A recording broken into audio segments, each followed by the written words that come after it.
ನಾವು ಇವತ್ತು ಸ್ವಲ್ಪ ವಿಚಾರ ಮಾಡೋಣ. ಬದರಿ ಯಾತ್ರೆ ಆರಂಭ ಆಗಿದೆ ನಿನ್ನೆ ದಿನದಲ್ಲಿ.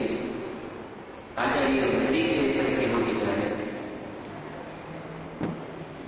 ಮಧ್ವೀಯದಲ್ಲಿ ಹೇಳ್ತಾರೆ, ಮನೋವಿಶುದ್ಧಿ ಹರಿತಾಂಗಾನ.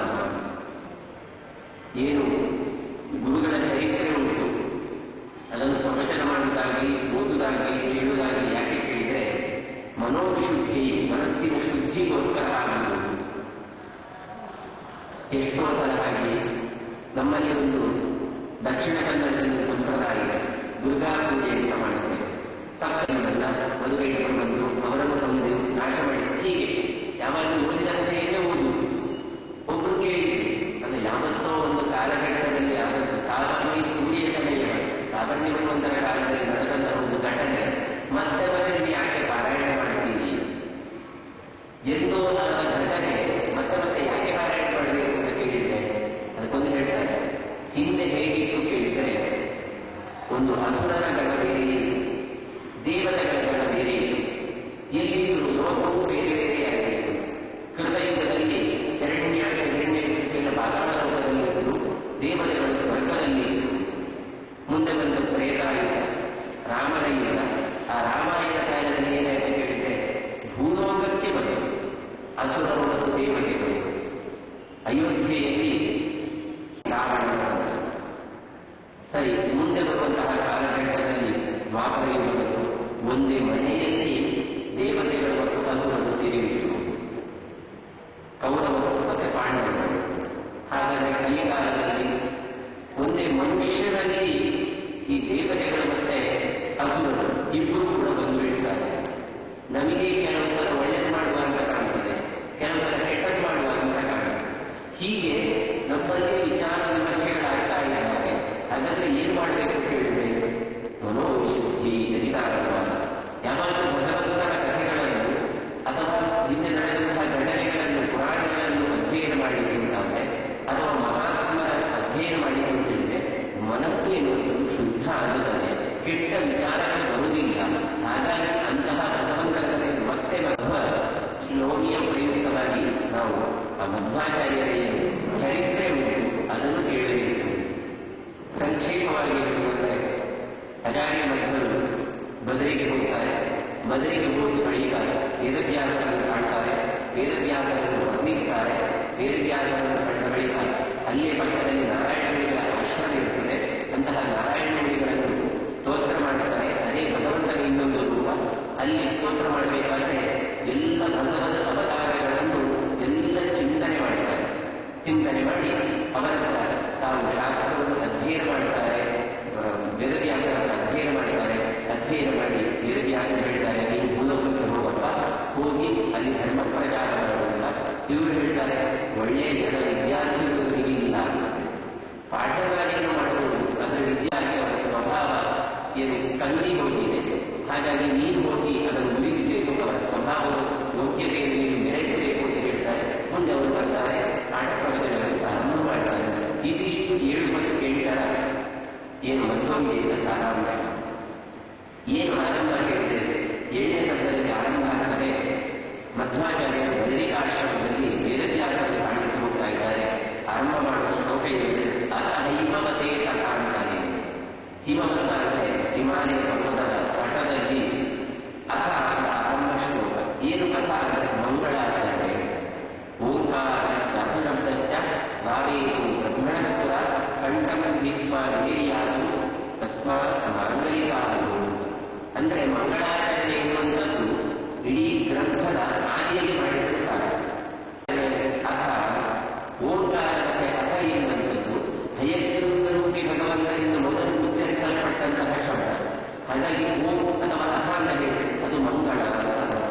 ಹಾಗಾಗಿ ಮಂಗಳ ಶಬ್ದವನ್ನು ಆರಂಭಗೊಂಡು ಅಂದರೆ ವೇದವ್ಯಾಸರನ್ನು ಕಾಣಲಿಕ್ಕೆ ಇದ್ದಾರೆ ಅಂತಹ ವೇದವ್ಯಾಸರ ದರ್ಶನ ಹೋಗುವಾಗ ಅರ್ಥಶಬ್ದವನ್ನು ಹಾಕಿ ನಾರಾಯಣ ಪಂಡಿತಾಚಾರ್ಯರು ಏನೊಂದು ಮಧ್ವವಿಜಯರ ಒಂದು ಕಾವ್ಯವನ್ನು ಅದನ್ನು ಮೆರೆಸ್ತಾ ಇದ್ದಾರೆ. ಬದರಿ ಕಂಡ ವಿಶೇಷ ಪಂಡಿತಂತೆಯೇ ಬದರಿ ವೃಕ್ಷಗಳೇ ಅಲ್ಲಿ ವಿಶೇಷವಾಗಿ ಕಾಣ್ತಾ ಇದ್ದಂತಹ ಕ್ಷೇತ್ರ. ಹಾಗಾಗಿ ಬದರಿ ಉಗರಿ ಮರ ಅಥವಾ ಬದರಿ ವೃಕ್ಷಗಳ ಮರ, ಅಂತಹ ಬದರಿ ವೃಕ್ಷಗಳೇ ಇರೋದ್ರಿಂದ ಅಲ್ಲಿಗೆ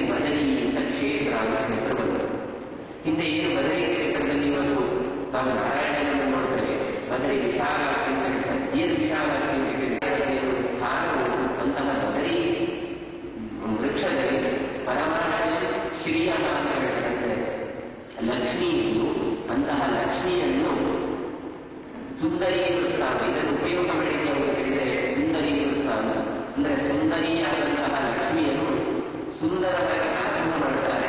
ಅತಃ ಇವ ಬಗ್ಗೆ ಕಟಾಂತರೆ ಅಂತೇಳಿ ಇಂತಹ ವೃತ್ತದಿಂದ ಆರಂಭ ಮಾಡಿ ನಾಯಕ ಪಂಡಿತಾಚಾರ್ಯರು 7ನೇ ಸರ್ಗವನ್ನು ಮೊದಲು ಮಾಡ್ತಾರೆ. ಅಂತಹ ಬದರಿಯಲ್ಲಿರುವಂತಹ ವಿಶಾಲವಾದ ನಾರಾಯಣ ವರ್ಣನೆಯನ್ನು ಆರಂಭ ಮಾಡುತ್ತಾರೆ. ಬದರಿಕಾಶ್ರಮದ ಏನು ವಿಶೇಷಗಳು ಹೇಳಿದರೆ ಅಲ್ಲಿ ಚಳಿ ಹೆಚ್ಚು, ಎಲ್ಲರಿಗೂ ಗೊತ್ತಿರುವಂತಹ ವಿಷಯ. ಅಂತಹ ಚಳಿ ಹೆಚ್ಚಾದರೂ ಕೂಡ ಅಲ್ಲಿ ಕೆಲವು ಶಬ್ದಗಳನ್ನು ಮಾಡಿ ಶ್ಲೇಷದಿಂದ ಅರ್ಥ ಮಾಡ್ತಾರೆ. ಪಕ್ಷಿಗಳಿಗೆ ದ್ವಿಜ ಅಂದರೆ 2 ಬಗೆಯಾಗಿ ಬಗೆಯಿರುತ್ತದೆ. ಮೊಟ್ಟೆಯಿಂದ ಮತ್ತೆ ಮಾಡುವುದು ಮತ್ತೆ ಅದು ಪಕ್ಷಿಯಾಗಿ ಬರೆಯುವುದು, 2 ತರದಲ್ಲಿ. ಬ್ರಾಹ್ಮಣರು ಅವರಿಗೂ 2 ತರದಲ್ಲಿ. ಒಂದು ಜರಾಯಿಂದ ಪುರೆಯಿಂದ ಅಂದರೆ ಗರ್ಭದಿಂದ ಹುಡುತ್ತೇವೆ, ಹುಟ್ಟಿದ ಬಳಿಕ ಉಪನಯನ ಮಾಡಿದಾಗ ವಿನಾಶೀರಾಜನೆ ಮಾಡಿದರೆ ಮತ್ತೆ ಅವರಿಗೆ ಹುಟ್ಟುತ್ತಿದ್ದರೆ ಉಪನಯನ ಮಾಡಬೇಕು. ಹಾಗಾಗಿ ಅವನು ದ್ವಿಜ. ಹೀಗೆ ದ್ವಿಜ ಪಕ್ಷಿಗಳಿದ್ದು, ದ್ವಿಜ ಅಂದರೆ ಬ್ರಾಹ್ಮಣರಿದ್ದು, ವೇದಶಾಸ್ತ್ರ ಓದಿದವರಿದ್ದು ಹಂತಕ್ಕೆ ಆಶ್ರಯ ಯಾವುದು ಹೇಳಿದರೆ ವಿಷ್ಣುಪದ ಅಂತ ಶಬ್ದ ಪ್ರಯೋಗ ಮಾಡ್ತಾರೆ. ವಿಷ್ಣುಪದ ಅಂದರೆ ಅದರಲ್ಲಿ 2 ಅರ್ಥ. ಒಂದು ಆಕಾಶ ಹಕ್ಕಿಗಳಿಗೆ ಆಶ್ರಯ ಯಾವುದು ವಿಷ್ಣುಪದ ಅಂದರೆ ಮೋಕ್ಷ ಅಂದರೆ ಭಗವಂತನನ್ನೇ ಸದಾ ಭಗವಂತನನ್ನೇ ಚಿಂತನೆ ಮಾಡಿರುವಂಥ.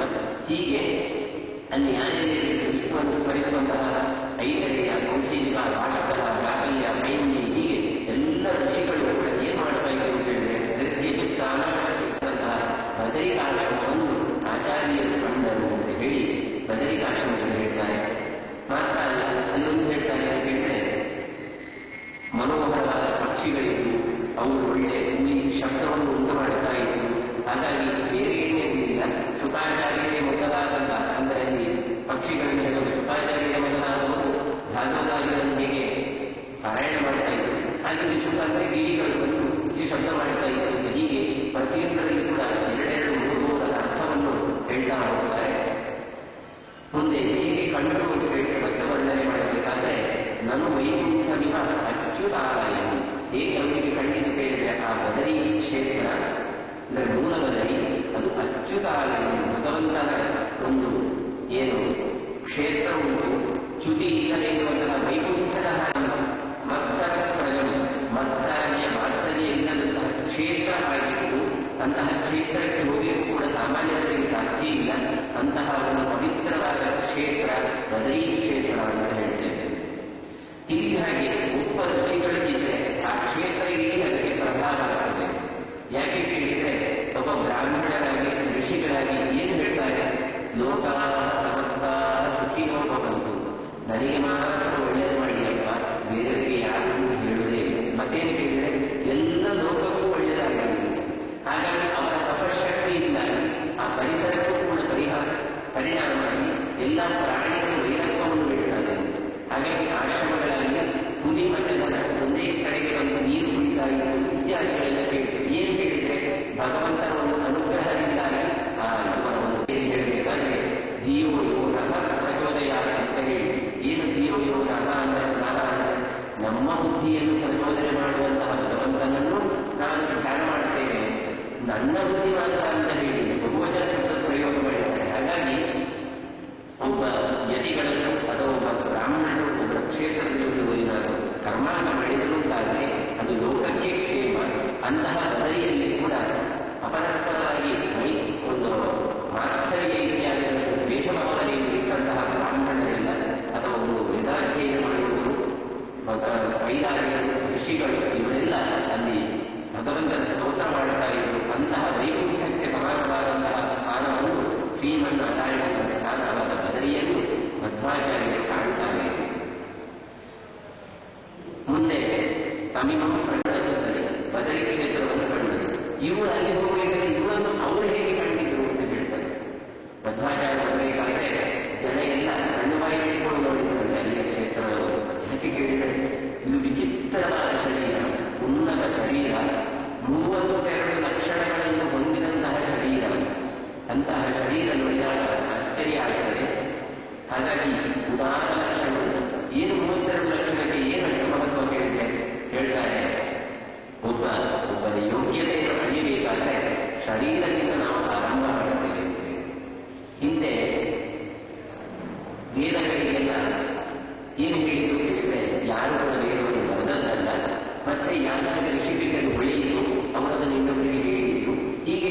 ಮಂತ್ರದ್ರಷ್ಟಾದ ಋಷಿಗಳು.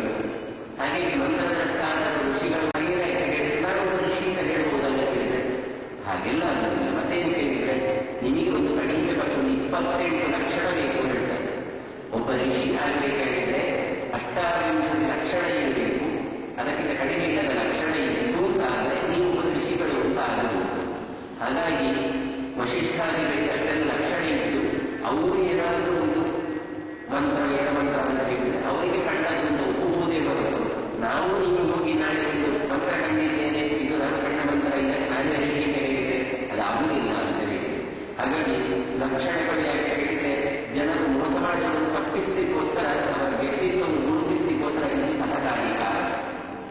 ಹೀಗೆ ಋಷಿಗಳಿಗೆ 28 ಇದ್ರೆ ಅವರು ಮಾಡಿದ್ದು ವೇದಾಂತ ಕೊಡುವುದು ಅಂತ ಹೇಳಿದ್ರೆ, ಹಾಗಾದರೆ ಚತುರ್ಮುಖ ಬ್ರಹ್ಮನಿಗೆ ಭಗವಂತನಿಗೆ ಎಷ್ಟು ಲಕ್ಷಣ ಕೇಳಿದ್ರೆ ನಾನು ಅನುಮೋದನೆ ಮಾಡ್ತೇನೆ ಇದನ್ನೆಲ್ಲ ಶಿಷ್ಯರಾಗಿ ಹೇಳಿದ್ರೆ ನಾವು ಮೊದಲು ಏನು ನೋಡಬೇಕು ಹೇಳಿದ್ರೆ ಅವರ ಶರೀರವನ್ನು ನೋಡಬೇಕು.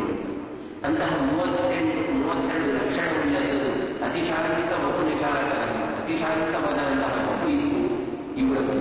ಅಂತಹ ಶಾಂತವಾದ ಮಗುವಿನಲ್ಲಿ 32 ಲಕ್ಷಣ ಇತ್ತು.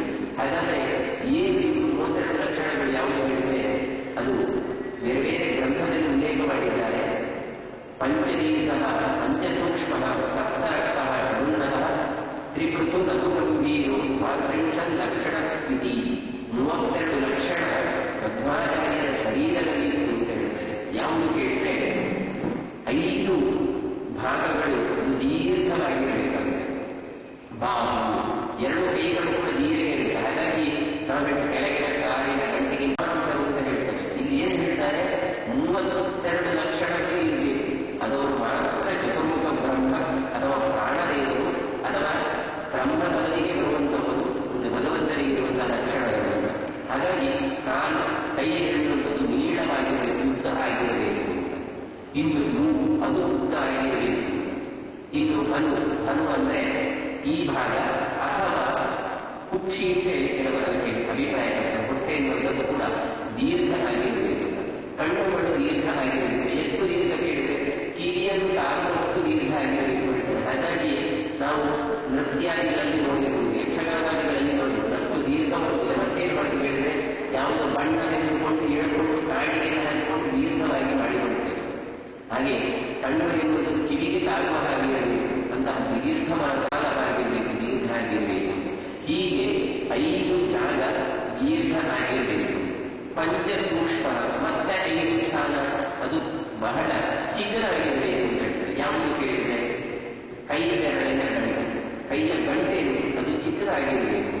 ಅಥವಾ ಬೆರಳುಗಳು ಅದು ಚಿಕ್ಕದಾಗಿರಬೇಕು. ಅಥವಾ ಉಬ್ಬುವುದು ಅಂತ ಇನ್ನೊಂದು ಕೆಲವರು ಹೇಳ್ತಾರೆ, ಇದು ಚಿಕ್ಕದಾಗಿದ್ದಷ್ಟು ಲಕ್ಷಣ. ಹಾಗೆ ಚರ್ಮ, ಕೂದಲು, ಹಲ್ಲು ಇದೆಲ್ಲ ಸೂಕ್ಷ್ಮವಾಗಿರಬೇಕು. ದಮದಪ್ಪ ಅಗಲದ ಹಲ್ಲಿರಬಾರದು, ದಮದಪ್ಪ ಕೂದಲಿರಬಾರದು. ಇದೆಲ್ಲ ಸೂಕ್ಷ್ಮವಾಗಿತ್ತು ಅಂತ ಹೇಳಿದ್ರೆ ಇದು 32 ಲಕ್ಷಣಗಳಿವೆ. ಪ್ರಾಯ ನಮ್ಮಲ್ಲಿ ಒಂದು ಕೂಡ ಲಕ್ಷಣ ತುಂಬುವುದಿಲ್ವೋ ಇದು. ಹೀಗೆ ಹಸ್ತತಲ, ಪಾದತಲ, ಕಣ್ಣಿನ ತುದಿ, ಕಿರುನಾಳಿಗೆ, ಜಿಹ್ವೆ, ಕೆಳತುದಿ ಮತ್ತು ಉಗುರು ಇದಿಷ್ಟು ಕೆಂಪಗಾಗಿರಬೇಕು. ಅವರ ಶರೀರದಲ್ಲಿ ಈ 7 ಕೈಯ ಅಂಗೈ ಹಾಗೆ ಕಾಲಿನ ತಳಭಾಗ ಅದು ಕೆಂಪಗಿರಬೇಕು. ಮತ್ತೆ ಕಣ್ಣಿನ ತುದಿ, ಇಲ್ಲಿ ತುದಿ ಎನ್ನುವಂಥದ್ದು ಕೆಂಪಗಾಗಿರಬೇಕು. ಕಿರುನಾಳಿಗೆ ಒಳಗೆ ಪ್ರಾಮಾಣಿಕ ಒಳಗೆ ಅದು ತಾನು ಪ್ರದೇಶ ಹೇಳಿದ್ದೇವೆ, ಅದು ಕೆಂಪಗಿರಬೇಕು. ನಾಲಿಗೆ ಕೆಂಪಗಿರಬೇಕು. ಮತ್ತೆ ಕೆಳಗಿನ ತುಟಿ ಎನ್ನುವಂಥದ್ದು ಕೆಂಪಗಿರಬೇಕು. ಹಾಗೆ ಉಗುರು ಎನ್ನುವಂಥದ್ದು ಕೆಂಪಗಿರಬೇಕು. ಕೊನೆಗೆ ನಾವು ಏನು ಮಾಡ್ತೇವೆ ಹೇಳಿದ್ರೆ ಅದು ಚಂದ ತುಟಿಯೆಲ್ಲ ಕೆಂಪಗಿರಬೇಕು. ನಮ್ದು ಕೆಂಪಗಿಲ್ಲ, ಮತ್ತೇನು ಮಾಡ್ತೇವೆ ಹೇಳಿದ್ರೆ ಏನೋ ಲಿಪ್ಪಿಗೆ ಇಟ್ಕೊಂಡು ಬಳಿಬೇಕು. ಆದರೆ ಅದು ಸಹಜವಾದಂತಹ ಲಕ್ಷಣ ಅಲ್ಲ, ಅದು ಕೃತಕ ಲಕ್ಷಣ. ಆದರೆ ನಿಜವಾದ ಲಕ್ಷಣದಲ್ಲಿ 7 ಸ್ಥಾನಗಳಿರುವಂಥದ್ದು ಅದು ಕೆಂಪಗಾಗಿರಬೇಕು. ಇದಿಷ್ಟು ಕೂಡ ಮಧ್ವಾಚಾರ್ಯರ ಒಂದು ಶರೀರದಲ್ಲಿ ಇತ್ತು ಅಂತ ಹೇಳ್ತಾರೆ. ಹಾಗೆಯೇ ಹಣೆ, ಎದೆ, ಶಿರಸ್ಸು ಅಥವಾ ಸೊಂಟ ಅಂತ ಹೇಳ್ತಾರೆ. ಇದು ಇಷ್ಟು ವಿಶಾಲ ಆಗಿರಬೇಕು ಅಂತ ಹೇಳ್ತಾರೆ. ಹಣೆ ಶಿರಸ್ಸು ಅಂದರೆ ತಲೆ ದೊಡ್ಡಿರಬೇಕು ಅಥವಾ ಸೊಂಟ ಅಂತ ಹೇಳ್ತಾರೆ. ಇದಿಷ್ಟು ಕೂಡ ದೊಡ್ಡಿರಬೇಕು ಅಂತ, ದೀರ್ಘ ವಿಶಾಲವಾಗಿರಬೇಕು, ಉನ್ನತವಾಗಿರಬೇಕು. ಮತ್ತೆ ಮೂರನೇ ಲಘು ಅಥವಾ ಹ್ರಸ್ವ ಆಗಿರಬೇಕು. ಯಾವುದು ಹೇಳಿದ್ರೆ ಕುತ್ತಿಗೆ, ಜಂಘೆ, ಇನ್ನು ಶಿಷ್ಟ ಅಥವಾ ಮೇಘ ಅಂತ ಹೇಳ್ತಾರೆ, ಮೂತ್ರದ್ವಾರ. ಇದಿಷ್ಟು ಏನು ಅದು ಬಹಳ ಚಿಕ್ಕದಾಗಿ ಅಷ್ಟು ಲಕ್ಷಣ ಮೂರು ಗಂಭೀರ ಆಗಿರಬೇಕು. ಯಾವುದೇ ರೀತಿಯಲ್ಲಿ ಅಂತಃಕರಣ, ನಾಭಿ, ಸ್ವರ ಇದಿಷ್ಟು ಗಂಭೀರವಾಗಿರಬೇಕು. ಹಾಗಾಗಿ ಬಹಳ ವ್ಯಕ್ತಿಗಳ ಸ್ವರ ಗಂಭೀರ ಆಗಿರುತ್ತದೆ, ಅಂತಃಕರಣ ಮನಸ್ಸು ಎನ್ನುವುದು ಗಂಭೀರ ಆಗಿರುತ್ತದೆ. ಹಾಗೆ ಇರುವುದು ನಾಭಿ. ಹಾಗಾಗಿ ಗಂಭೀರ ಸತನಾಗಿಲ್ಲ. ಲಕ್ಷ್ಮೀ ಸ್ತೋತ್ರ ಮಾಡುವಾಗ ನಾವು ಹೇಳ್ತೇವೆ.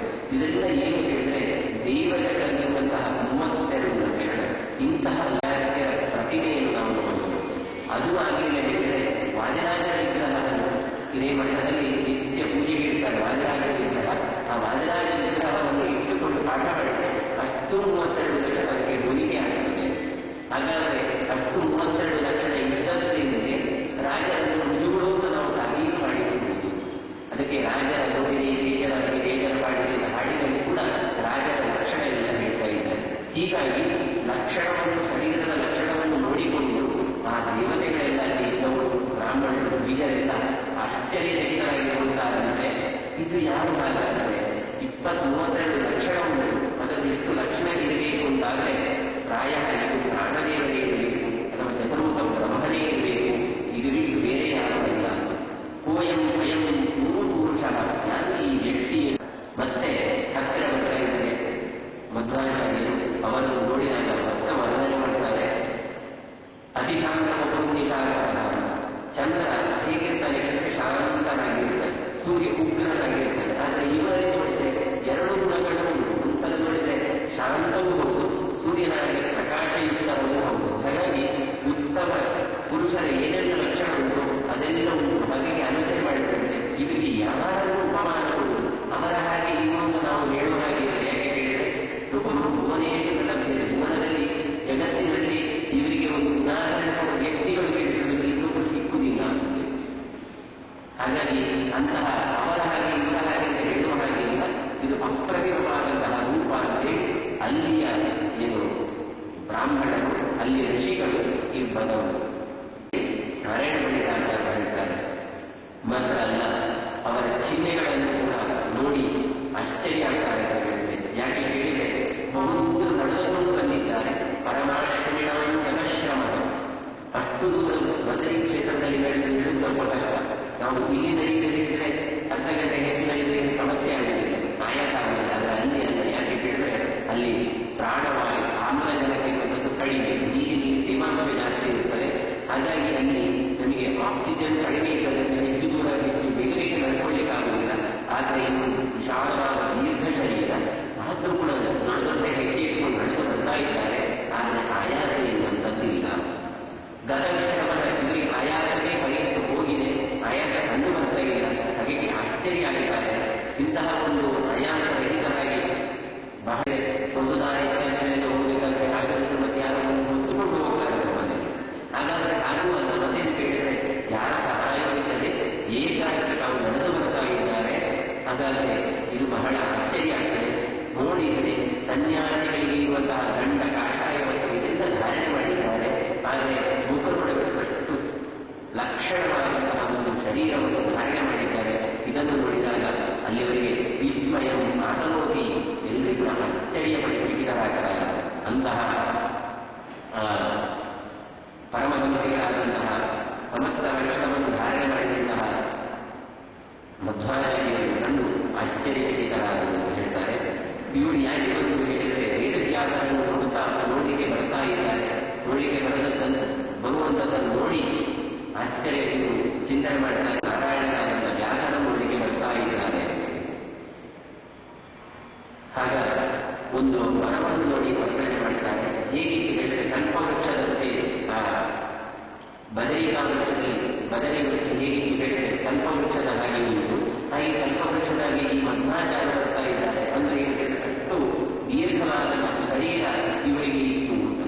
ಹಾಗಾಗಿ ಇಂತಹ ಸಮೀಪದಲ್ಲಿ ಕಲ್ಪವೃಕ್ಷದಲ್ಲಿ ಇರುವಂತಹ ಬದರಿ ಮರವನ್ನು ನೋಡುತ್ತಾರೆ ಮಧ್ವಾಚಾರ್ಯರು. ಮುಂದೆ ಒಂದು ಮರವನ್ನು ವರ್ಣನೆ ಮಾಡಿದ್ದಾರೆ ನಾರಾಯಣ ಪಂಡಿತಾಚಾರ್ಯರು.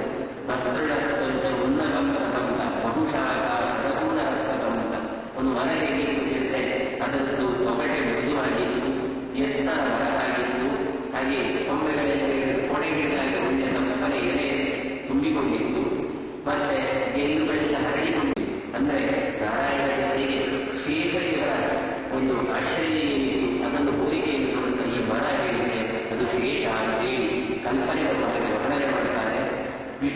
ಮರಗಳಲ್ಲಿ ಶ್ರೇಷ್ಠನಾದವ ಯಾರು ಕೇಳಿದರೆ ಆದಿಶೇಷ. ಅಂತಹ ಆದಿಶೇಷ ನಾನಾ ವಿಧ ಹಣ್ಣುಗಳು ಮತ್ತು ಪುಷ್ಪಗಳನ್ನು ಧಾರಣೆ ಮಾಡಿಕೊಂಡು ಭಗವಂತನಿಗೆ ಆಶ್ರಯ ವೇದಜ್ಞಾನರಿಗೆ ಆಶ್ರಯವಾಗಿ ತನ್ನ ಹೆಡೆಯನ್ನು ಇಟ್ಟಿಕೊಂಡು ನಿಂತಿದ್ದಾರೆ. ಹೀಗೆ ಒಂದು ಮರವನ್ನು ಶೇಷನಾಗಿ ವರ್ಣನೆ ಮಾಡ್ತಾರೆ. ಹಾಗೆ ಇನ್ನೊಂದು ಮರವನ್ನು ಅತಿ ವಿಚಿತ್ರ ಪತ್ರಿಣ ಅಂತ ಹೇಳಿಕೊಂಡು ಅತಿ ವಿಚಿತ್ರವಾದಂತಹ ಎಲೆ, ಬಡಬಡ್ಡವಾದ ಎಲೆ ಹೀಗೆ ಇಟ್ಟುಕೊಂಡದನ್ನು ನೋಡಿದರೆ 4-5 ಬಣ್ಣ ಒಂದು ಮರದಲ್ಲಿ ತುಂಟಿ ಅದು ಗರುಡನಿಗೆ ಹೋಲಿಕೆ ಮಾಡುತ್ತಾರೆ. ಚಂದವೊಮೆಯೇ ಗರುಡೇನ ಮುಖ್ಯವಾದ ಭಾಗ. ಇಡೀ ವೇದವನ್ನು ಗರುಡ ಅಂತಾರೆ, ವರ್ಣಗಳ ಭಾಗವತದಲ್ಲಿ ಗರುಡವನ್ನಾಗಿರ್ತಾರೆ. ಹಾಗೆ ಅಂತಹ ಗರುಡನನ್ನು ಒಂದು ಬದರಿಕಾ ವೃಕ್ಷದಲ್ಲಿ ನಾರಾಯಣ ಪಂಡಿತಾಚಾರ್ಯರು ವರ್ಣನೆ ಮಾಡ್ತಾರೆ. ಹೀಗೆ ಇತ್ತು ಹಾಗೆ ನಮ್ಮ ಮಧ್ವಾಚಾರ್ಯರಿಗೆ ಆ ಕಣ್ಣಿಗೆ ಕಂಡಿತು ಹೇಳಿದ್ದಾದ್ರೆ ನಾಜಿಯಿಂದ ಗರುಡನಿಗೆ 5 ಬಣ್ಣ ಅಂತ ಹೇಳ್ತಾರೆ. ಗಂಟಿನೊಳಗೆ ಬಂಗಾರದ ಬಣ್ಣ, ಕಾಲಿನಿಂದ ಗಂಟಿನೊಳಗೆ ಬಂಗಾರದ ಬಣ್ಣ, ಇನ್ನು ನಾಭಿಯಿಂದ ಬಿಳಿಯ ಬಣ್ಣದಿಂದ ಮುತ್ತಿನ ಕಣದಂತೆ ಕಾಣ್ತಾ ಇತ್ತು ನಾಭಿಯವರಿಗೆ. ಮತ್ತೆ ಕತ್ತಿನವರಿಗೆ ಮಾಣಿಕ್ಯದ ಹಾಗೆ ಕೆಂಪು ಮೈಗೆ ಕೆಂಪು ಮಣಿಯ ಕೆಂಪು ಬಣ್ಣದಿಂದ ಶೋಧಿಸ್ತಾ ಇತ್ತು. ತಲೆಗೂದಲಿನವರಿಗೆ ಹಸಿರು ಬಣ್ಣ, ಹಾಗೆ ಕಪ್ಪಾದ ಕೂದಲು. ಹೀಗೆ ಒಬ್ಬ ವ್ಯಕ್ತಿಗೆ 5 ರೀತಿಯ ಬಣ್ಣ ಉಂಟುಂಟಾದರೆ ಅದು ಗರುಡ ದೇವರಿಗೆ ಅಂತ ಹೇಳ್ತಾರೆ. ಗರುಡ ದೇವರನ್ನು ಇಡೀ ವೇದಕ್ಕೆ ಅಭಿಮಾನ.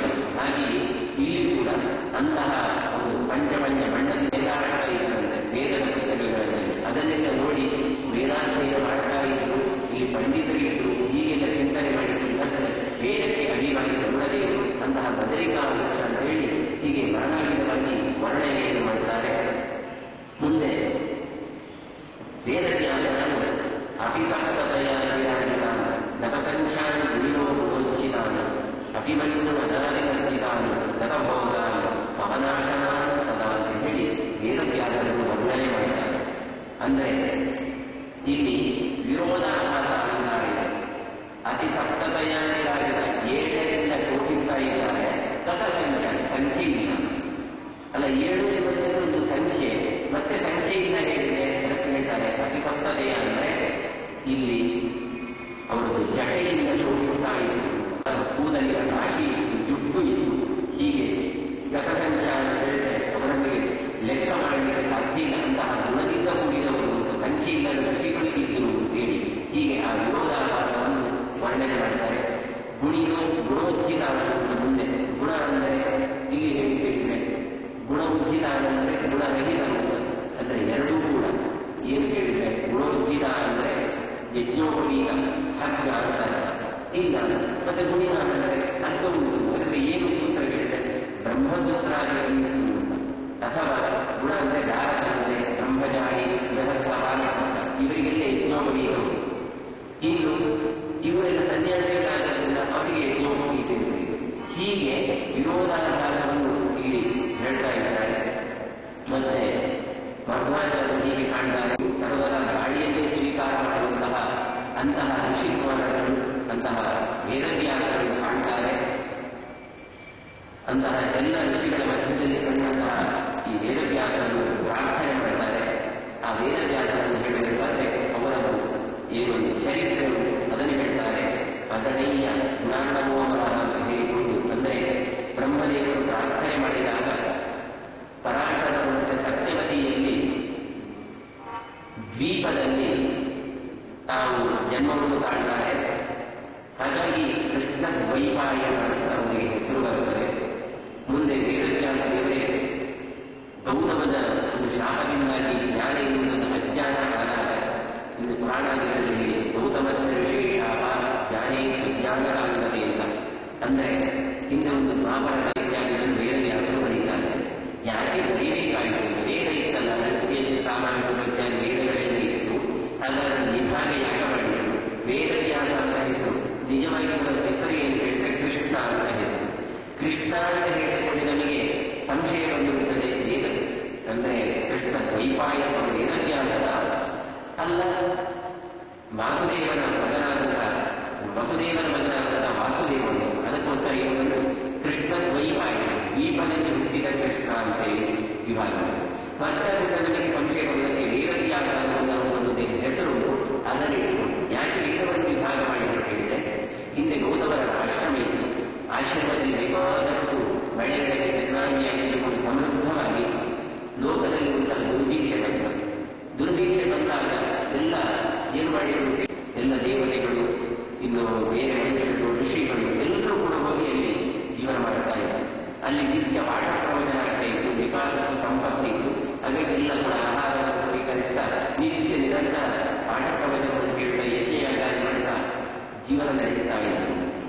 ಹೊತ್ತಿಗೆ ಕಾಲವಾದ ದೇವತೆಗಳಿಗೆ ಒಂದು ನಾವು ಹೇಳಿದ್ರೆ ತುಂಬಾ ವಿಷಯಗಳೇ ಬೋರ್ ಆಗಿರುತ್ತೆ.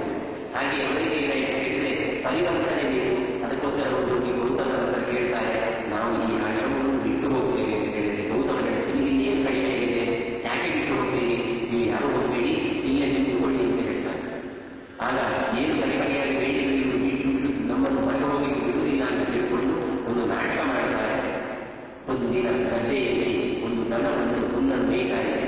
ಗೌತಮರೇ ಕೈಯಿಂದ ಕೈಯಿಂದ ಇವರ ಒಂದು ಶಬ್ದದಿಂದಾಗಿ ಅವರು ಕೈಯೆತ್ತಿದ್ರಿಂದ ದನಸತ್ತು ಹೋಯಿತು. ಹಾಗಾಗಿ ಇವರು ಗೋಹತ್ಯೆ ಮಾಡಿದ ಪಾಪ ಇವರಿಗೆ ಬಂತು. ಅಂತಹ ಗೋಹತ್ಯೆ ಮಾಡಿದ ಋಷಿಗಳ ಆಶ್ರಮದಲ್ಲಿ ನಾವಿರುತ್ತಿಲ್ಲ ಅಂತ ಹೇಳ್ಕೊಂಡು ಎಲ್ಲರೂ ಎತ್ತುಕೊಂಡು ಹೋದರು. ಗೌತಮರಿಗೆ ಆಶ್ಚರ್ಯ ಆಗಿದೆ. ಎಲ್ಲಿಯಾದರೂ ನಾನು ಕೊಡುತ್ತಿದ್ರೆ ಅದು ಸತ್ತು ಬಿಟ್ಟು ಸಹಜ. ಇನ್ನು ನಾನೇನು ಮಾಡಲಿಲ್ಲ, ಕೇವಲ ಪ್ರವಚನ ಮಾತ್ರ ಅಷ್ಟೊತ್ತಿಗಾಗಿ ಹೀಗೆ ಆಗಬೇಕಾದ್ರೆ ಏನೋ ಒಂದು ಕಾರಣವನ್ನು ಅಂತ ಧ್ಯಾನವಾಗಿ ಆಲೋಚನೆ ಮಾಡಿದರು. ಇದೆಲ್ಲ ದೇವತೆಗಳು ಮಾಡಿದ ನಾಟಕ ಆಗುತ್ತಾ ಇದೆ. ನಿಜವಾಗಿ ಜನ ಇಲ್ಲ, ಅದನ್ನು ಸೃಷ್ಟಿ ಮಾಡಿದ್ದು ಸಂತಹ ಇದನ್ನು ಮಾಡಿದ್ದು ನಾಟಕ ಆಗುತ್ತಾ ಇದ್ದು ಸಿಕ್ಕುಕೊಂಡಂತವರು ನೀವು ಈ ಅನುಭವದಲ್ಲಿ ಅಧ್ಯಯನ ಮಾಡಿದ್ದೀರಿ, ಅದೆಲ್ಲ ನಿಮಗೆ ಅಜ್ಞಾನವನ್ನು ಹೋಗಿ ಅಂದರೆ ನೀವು ಯಾವುದನ್ನು ತಿಳ್ಕೊಂಡಿರ್ತೀರೋ ಅದನ್ನು ತಪ್ಪಾಗಿ ತಿಳ್ಕೊಳ್ಳುವ ಹಾಗೆ ಒಂದು ವಾಕ್ಯ ಹೇಳಿದರೆ ಅದರ ನಿಜವಾದ ಸ್ವಾರಸ್ಯವಾದ ಅರ್ಥ ನಿಮಗೆ ಒಳ್ಳೆಯದೇ ಹೋಗಿ ಅಂತ ಹೇಳಿ ಶಾಪವನ್ನು ಕೊಡ್ತಾರೆ. ಹಾಗಾಗಿ ಮತ್ತೆ ಪ್ರಾರ್ಥನೆ ಮಾಡ್ತಾರೆ. ಪ್ರಾರ್ಥನೆ ಮಾಡಿದಾಗ ಅನಂತವಾದಂತಹ ದೇವರು ಅದಷ್ಟನ್ನು ಅರಗಿಸಿಕೊಳ್ಳಿಕ್ಕೆ ನಮಗೆ ಆಗುವುದಿಲ್ಲ, ಬುದ್ಧಿಶಕ್ತಿ ತುಂಬ ಕಡಿಮೆ ಇದೆ ಅಂತ ಹೇಳುವಾಗ ವೇದಜ್ಞಾನರಾಗಿ ಬಂದು ವೇದವನ್ನು ವಿಭಾಗ ಮಾಡುತ್ತಾರೆ. ವೇದವನ್ನು ವಿಭಾಗ ಮಾಡುವಂಥದ್ದು ವೇದಜ್ಞಾನನೇ ಮತ್ತೆ ಅಂತ ಇಲ್ಲ.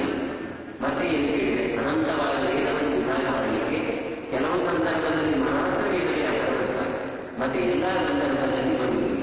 ತೃತೀಯೇ ಸಪ್ತಮೇ ಏವ ಷೋಡಶೇ ಪಂಚವಿಂಶಕೆ ಅಷ್ಟಾಭಿವೃದ್ಧಿಮೇ ಜ್ಞಾತಃ ಸತ್ಯವತ್ಯಾಮರಾಶಃ.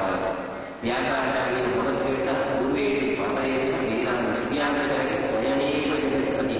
ಭಗವಂತ ವೇದಜ್ಞಾನನಾಗಿ ನಾರಾಯಣನೇ ಸ್ವಯಂ ಬಂದು ವೇದವನ್ನು ವಿಧಾನ ಮಾಡುವುದು ಯಾವಾಗ ಹೇಳಿದರೆ ಮೂರನೇ ಕಲ್ಪದಲ್ಲಿ ಸಪ್ತಮದಲ್ಲಿ 7 ಮತ್ತು 16ನೇ ಕಲಿಯಲ್ಲಿ ನಾವು ಹೇಳ್ತೇವಲ್ಲ ಅಷ್ಟಾಭಿವೃದ್ಧಿಮೇ ಜ್ಞಾತ. ಹಾಗಾಗಿ ನನಗೆ ವೇದ ವಿಭಾಗ ಮಾಡಿಕೊಂಡು ಯಾರು ಹೇಳಿದರೆ ಸಾಕ್ಷಾತ್ ನಾರಾಯಣ. ಹಾಗಾದರೆ ಮುಂದಿನ ಏನು ಕಲಿಯುವುದರಲ್ಲಿ ಯಾರ ಕಾರ್ಯ ವೇದ ವಿಭಾಗ ಮಾಡಲಿಕ್ಕೋಸ್ಕರ ಹೇಳಿದರೆ ಬಾಬರಾಜನಲ್ಲಿ ಮುಂದೆ ಬರುವುದು ಅಶ್ವತ್ಥಾಮ, ರೋಣಿ ದ್ರೋಣನ ಮಗನಾದ ಅಶ್ವತ್ಥಾಮ. ಹಾಗಾಗಿ ಭಗವಂತನೇ ವೇದವ್ಯಾಸರಾಗಿ ಅವತಾರ ಮಾಡಿದ್ದಾರೆ. ಅಂತಹ ವೇದವ್ಯಾಸರೇ ಸಾಕ್ಷಾತ್ ಅಧ್ಯಯನ ಮಾಡಿದವರು ಯಾರು ಹೇಳಿದರೆ ನಮ್ಮ ಆಚಾರ್ಯ. ಹಾಗಾದರೆ ವೇದವನ್ನೇ ಕೊಟ್ಟಂತಹ ವೇದ ಮೂರ್ತಿಗಳಾದ ಆಚಾರ್ಯರು ಅವರ ಅಧ್ಯಯನ ಮಾಡಿದ್ದಾರೆ ಹೇಳಿದರೆ ಆ ತತ್ವ ಎನ್ನುವುದು ಭೂಮಿ ತತ್ವವಾದ ಇದಕ್ಕೆ ದ್ವೈತ ಸಿದ್ಧಾಂತ ಅಂತ ಹೆಸರಿಸಲಿಲ್ಲ. ನಿಜವಾಗಿ ಶಾಸ್ತ್ರದಲ್ಲಿ ಅದ್ವೈತ ಹೇಳಿದರೆ ನಿಶ್ಚಯ ಅಂತ, ದ್ವೈತ ಅಂದರೆ ಸಂಶಯ ಅಂತ. ಮತ್ತೆ ಯಾಕೆ ಹೇಳಿದರೆ ಅವರು ಅದ್ವೈತ ಶಬ್ದ ಪ್ರಯೋಗ ಮಾಡಿದರೆ ನಾವು ದ್ವೈತ ಶಬ್ದ ಪ್ರಯೋಗ ಮಾಡಿದ್ದಕ್ಕೆ ಹೊರತು ವಾದಿರಾಜನೇ ಹೇಳಿದರೆ ಯೋ ವಿಪ್ರಗಂಧ ವಿಪರೀತ ಬಗೆಯಾಗಿ ಅಂತ ಆನಂದ ತೀರ್ಥ ಮುನಿವರಿಯ ಸಂಭ್ರಮ ಹೇಳಿದರೆ ಭುವಿ ತತ್ವವಾದ ತತ್ವವಾದವನ್ನು ಕೊಟ್ಟದ್ದು. ಈ ಶಾಸ್ತ್ರಕ್ಕೆ ತತ್ವವಾದ ಹೆಸರು. ಅಂತಹ ತತ್ವವಾದವನ್ನು ವೇದಜ್ಞಾನದ ಅಧ್ಯಯನ ಮಾಡಿದರು. ಅಂತಹ ವೇದಜ್ಞಾನರು ವೇದವನ್ನು ವಿಭಾಗ ಮಾಡಿದರು. ಅಂತಹ ವೇದಜ್ಞಾನದಿಂದ ಮುಂದೆ ಅವರಿಗೆ ಹೆಸರು ಬರುತ್ತದೆ. ಸತ್ಯವಂತಿಕೆ ಪರಾಶರರಲ್ಲಿ ತಾವು ಬಂದು ಆ ವೇದವನ್ನು ವಿಭಾಗ ಮಾಡಿ ನೀವು ಈ ಇದನ್ನು ಶಾಖಾಧ್ಯಯನ ಮಾಡಿ ನಿಮಗೆ ಅನೇಕ ಕಷ್ಟ ಎಲ್ಲರೂ ಓದಬೇಕಾದರೆ ಇದಾದರೂ ಓದಿ. ಅದಾದ ಮುಂದೆ ವೇದಲ್ಲ, ಮತ್ತೆ ಅದಕ್ಕೆ ಷಡಂಗಗಳುಂಟು.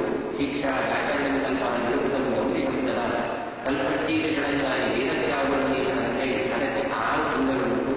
ಶಿಕ್ಷಾ ಕಲ್ಪ ಜ್ಯೋತಿಷ ನಿರುಕ್ತಿ ಹೀಗೆ ಒಂದು ಅಧ್ಯಯನ ಮಾಡಲಿಕ್ಕೆ ಮಾತ್ರ ಅದಕ್ಕೆ ಪೂರ್ತಿ ಸಂಬಂಧಪಟ್ಟದ್ದು ಎಲ್ಲವನ್ನೂ ಅಧ್ಯಯನ ಮಾಡಬೇಕು. ಇದೆಲ್ಲ ಅಧ್ಯಯನ ಮಾಡಿ ಅದನ್ನು ಕಥೆಯ ಮೂಲಕ ಹೇಳುವುದಕ್ಕೋಸ್ಕರ 18 ಪುರಾಣವನ್ನು ಅಧ್ಯಯನ ಮಾಡಿದರು. ಮತ್ತು ಅರ್ಥ ಆಗಿಲ್ಲ ಹೇಳಿದರೆ ಇತಿಹಾಸ ಇತ್ಯಾದಿಗಳ ಕಥೆ ಮತ್ತು ಅರ್ಥ ಆಗಿಲ್ಲ. ಮತ್ತೆ ನಾವೇನು ಹೇಳಿದ್ರೆ ಯಾರಾದರೂ ಪ್ರವಚನ ಮಾಡಿದರೆ ಒಳ್ಳೆಯದು, ಓದಿದರೆ ಅರ್ಥ ಆಗುವುದಿಲ್ಲ ಅನ್ನೋ ಕಟ್ಟಕ್ಕೆ ಬಂದು ಕೇವಲ ಶಾಸ್ತ್ರವಾದ ಹೇಳಿದರೆ ಅದು ಅರ್ಥ ಆಗುವುದಿಲ್ಲ. ಏನಾದರೂ ಉಪಕಥೆಯಿಂದ ಹೇಳಿ ಉದಾಹರಣೆ ಕೊಡಿ, ಆಗ ಅರ್ಥ ಆಗ್ತದೆ. ಅಂತೂ ನಮ್ಮ ಬುದ್ಧಿ ಎಂದು ಕ್ಷಣಕ್ಕೆ ಕ್ಷೀಣರಾಗಲಾಗುವುದು ಹೇಳಿ ಗೊತ್ತಾಗ್ತದೆ. ಹಾಗಾಗಿ ಅಂತಹ ವೇದವ್ಯಾಸರನ್ನು ಬ್ರಹ್ಮಾನಂದರು ಪ್ರಾರ್ಥನೆ ಮಾಡುತ್ತಾರೆ. ಬ್ರಹ್ಮಾನಂದರು ಪ್ರಾರ್ಥನೆ ಮಾಡುವಂತಹ ವೇದವ್ಯಾಸರು ಬದರಿ ಕ್ಷೇತ್ರದಲ್ಲಿ ಮುಂದೆ ವರ್ಣನೆ ಮಾಡ್ತಾರೆ. ವೇದವ್ಯಾಸರು ಏನು ಮಾಡ್ತಾರೆ ಹೇಳಿದರೆ ಅಲ್ಲಿ ಉಪದೇಶಗಳನ್ನು ಮಾಡ್ತಾರೆ, ಸಜ್ಜನರನ್ನು ಉದ್ಧಾರ ಮಾಡ್ತಾ ಇದ್ದರು. ಹೀಗೆ ಅಂತಹ ವೇದವ್ಯಾಸರನ್ನು ಕಂಡು ಮಧ್ವಾಚಾರ್ಯರು ಅಭಿವಾದನೆ ಮಾಡ್ತಾರೆ. ರುಜು ಗಣಗಳನ್ನು, ರುಜು ದೇವತೆಗಳು, ರುಜು ಅಂದರೆ ಯಾವಾಗ ಭಗವಂತನನ್ನು ಬರುವಾಗಲೇ ಭಗವಂತನನ್ನು ಕಂಡವರೆ, ಯಾವಾಗ ಭಗವಂತನನ್ನೇ ಕಾಣ್ತಾ ಇದ್ದರು ಸದಾ ಅಪರೋಕ್ಷ ಜ್ಞಾನಿಗಳು ಅಂತ. ಅಂತಹವರು ಯಾವಾಗಲೂ ವೇದಜ್ಞಾನವನ್ನು ಕಾಣ್ತಾ ಇದ್ದಾರೆ.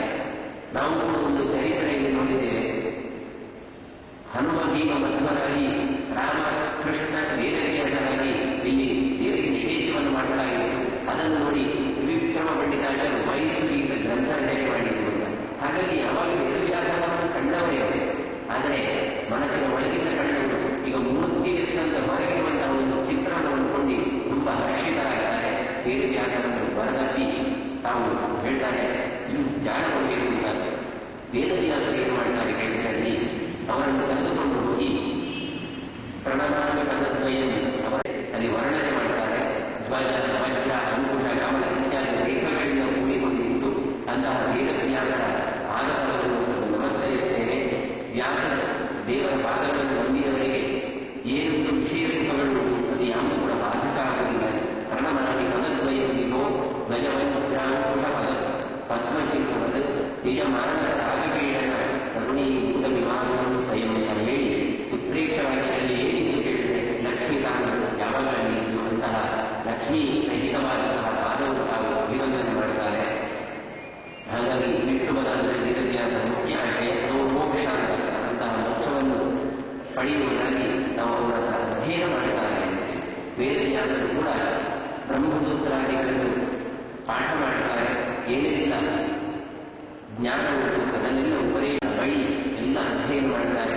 ಮಾಡಿದಂತಹ ವೇದವ್ಯಾಸ ಒಂದು ದಿನ ಏನು ಮಾಡ್ತಾರೆ ಕೇಳಿದ್ರೆ, ತಾವು ಪಕ್ಕದ ಆಶ್ರಮದಲ್ಲಿರುವಂತಹ ನಾರಾಯಣ ಎನ್ನುವ ಮುನಿ ಆಶ್ರಮ ಇದೆ, ಅಲ್ಲಿಗೆ ಈ ಮಧ್ವಾಚಾರ್ಯರು ಕರ್ಕೊಂಡು ಹೋಗ್ತಾರೆ. ನಾರಾಯಣ ಮುನಿ ಅಂತ ಹೇಳಿದ್ರೆ ಸ್ವಯಂ ಭಗವಂತ ನಾರಾಯಣನೇ. ವೇದವ್ಯಾಸರ ಒಂದು ಉಪಾಸನೆ, ಇನ್ನೊಂದು ಅವತಾರ ನಾರಾಯಣನ ಅವತಾರ. ಅಂತಹ ನಾರಾಯಣನ ಆಶ್ರಮಕ್ಕೆ ಕರೆದುಕೊಂಡು ಹೋಗಿ ಮಧ್ವಾಚಾರ್ಯರನ್ನು ಭೇಟಿ ಮಾಡಿರ್ತಾರೆ. ಅಲ್ಲಿ ನಾರಾಯಣನನ್ನು ನೋಡಿ ಮಧ್ವಾಚಾರ್ಯರು ಎಲ್ಲ ರೂಪದ ಚಿಂತನೆಯನ್ನು ಮಾಡ್ತಾ ಇತ್ತು ಅಂತೇಳಿ ಹೇಳ್ತಾರೆ.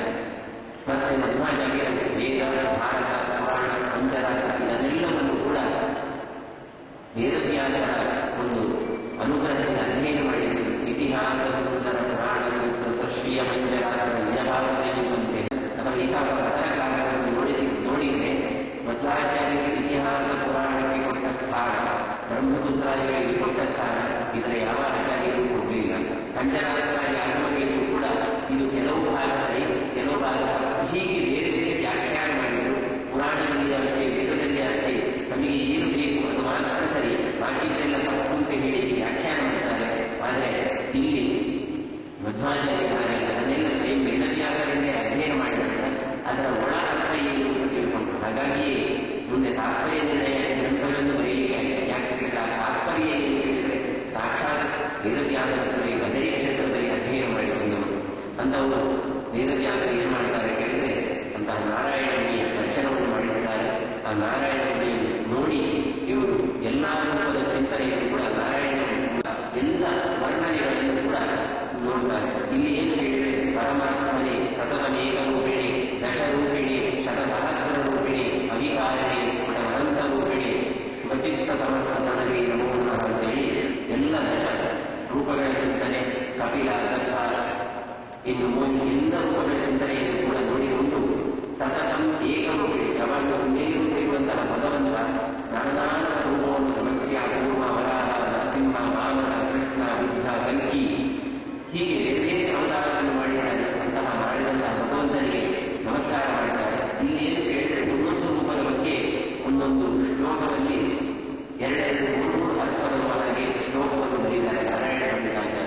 ಕೃಷ್ಣನಿಗೂ ರಾಮನಿಗೂ ಅವರಿಗೆ ಅದು ಬರುವ ಹಾಗೆ ರಾಮನಿಗೆ ರೂಪಚಿಂತನೆ ಮಾಡಿದರೆ ಇವರು ಸುಭಾವ, ವಾಣಿ ವಿಗ್ರಹ, ಕೇಶಿ ಶ್ರೀಕಾಂತರಾಯ ವರ್ಣನೆ ವಿಗ್ರಹ, ಕೃಷ್ಣನಿಗೂ ರಾಮನಿಗೂ ಇಬ್ಬರಿಗೂ ಹಾಗೆ ಶ್ಲೋಕ ಮಾಡ್ತಾರೆ.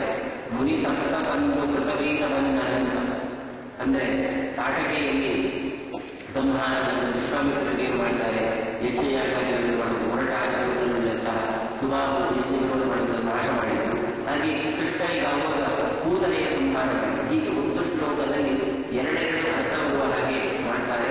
ಪೂರ್ತಿ ರಾಮನ ಕಥೆ, ಕೃಷ್ಣನ ಕಥೆ ಮಾತ್ರ ಅಲ್ಲ, ಒಂದು ವೇದವ್ಯಾಸ ಪರಶುರಾಮ ಅವತಾರ, ವೇದವ್ಯಾಸ ಅವತಾರ, ಹೀಗೆ ಪ್ರತಿಯೊಂದು ಅವತಾರದ ಕಥೆಯನ್ನು ಹೇಳ್ತಾರೆ.